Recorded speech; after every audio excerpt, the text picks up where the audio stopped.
This dead bird is the only casualty we could find this afternoon, but this neighborhood was filled with them starting early this morning. One resident told me it was like a blitzkrieg of birds. They were on vehicles, coming up to business doors. And then, people tell us, they started dropping from the skies. Dozens of birds littered the streets near the intersection of King and Dufferin.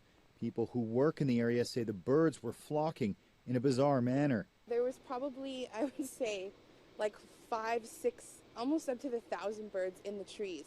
And then I was looking up, and then one fell right in front of me, right there. We talked to some folks across the street. They were looking out their windows. They said they were falling like raindrops. Yeah, it was the craziest thing, but this one got up and flew away.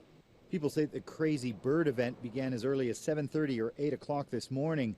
Susan Tiganagas was at work when she called a blanket of black filled the lane behind the store. First thing this morning, they were just covered. People said it was like that movie. That's what it looked like. My husband said, this is a Hitchcock movie. It's crazy. They weren't just everywhere, but clearly sick. And it was like they were like this, just dizzy. They didn't know where they were going, and I've never seen them act like that. It was like something was on the ground and they were looking for it and picking at it, but they weren't acting like that. A vet with the Winnipeg Humane Society says they have some live birds that appear to be in good shape.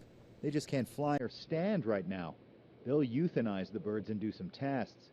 So far, they won't speculate on what might have affected the flock, but said it was likely an accidental situation as opposed to a widespread environmental toxin.